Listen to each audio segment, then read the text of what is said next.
గత 10 ఏళ్లుగా బీఆర్ఎస్ నేతలు ఆడిందే ఆట పాడిందే పాటగా సాగింది. ఈ 10 ఏళ్లలో వారి ఇష్టారీతిలో వారు వ్యవహరించారు.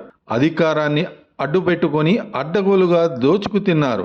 ఈ క్రమంలోనే తెలంగాణలో జరిగిన అసెంబ్లీ ఎన్నికల్లో హస్తం పార్టీ విజయంతో కాంగ్రెస్ ప్రభుత్వాన్ని ఏర్పాటు చేసింది. ఇది కొందరు భారస నేతలు జీర్ణించుకోలేకపోతున్నారని తెలుస్తోంది. అయితే తాజాగా బుధవారం రోజున మాజీ మంత్రి సిరిసిల్ల ఎమ్మెల్యే కేటీఆర్ చేసిన వ్యాఖ్యలకు సీతక్క స్ట్రాంగ్ కౌంటర్ ఇచ్చింది.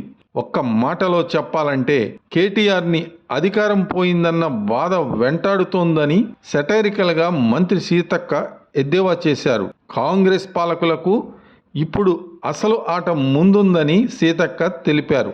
అమలు కాని హామీలు ఇచ్చారంటూ అంతకు ముందు మాజీ మంత్రి కేటీఆర్ విమర్శలు గుప్పించారు. కేటీఆర్ వ్యాఖ్యలపై సీతక్క అంతే ఘాటుగా రియాక్ట్ అయ్యారు.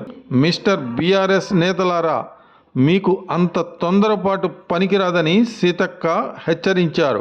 అధికారం పోయిందన్న బాధ వారిలో స్పష్టంగా కనిపిస్తోందని ఆగ్రహం వ్యక్తం చేశారు. ఇచ్చిన హామీలను కాంగ్రెస్ ప్రభుత్వం 100% నెరవేరుస్తుందని మంత్రి ధనసరి సీతక్క భరోసా ఇచ్చారు.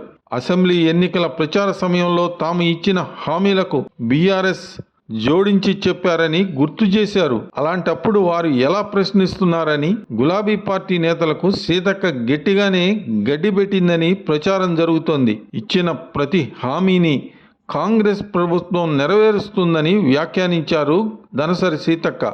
అధికారం చేపట్టి పక్షం రోజులు గడవక ముందే ఒక్కో హామీని అమలు చేసుకుంటూ వస్తున్నామని తెలిపారు. రైతులకు ఇచ్చిన మాటను ఖచ్చితంగా నిలబెట్టుకుంటామన్నారు. కాంగ్రెస్ గెలిచిందని తెలంగాణ వ్యాప్తంగా ప్రజలు సంతోషపడుతున్నారని ఆమె చెప్పుకొచ్చారు. మొత్తానికి మంత్రి సీతక్క సమాధానానికి కేటీఆర్ సహా గులాబీ నేతలు అవాక్కయ్యారని తెలియవచ్చింది. మరిన్ని అప్డేట్స్ కోసం మా కాయ్ టీవీని సబ్స్క్రైబ్ చేసుకోండి. మా వీడియో కనుక మీకు నచ్చినట్లయితే లైక్ చేయండి, షేర్ చేయండి. మీ విలువైన అభిప్రాయాలను కామెంట్ బాక్స్లో తెలియజేయండి.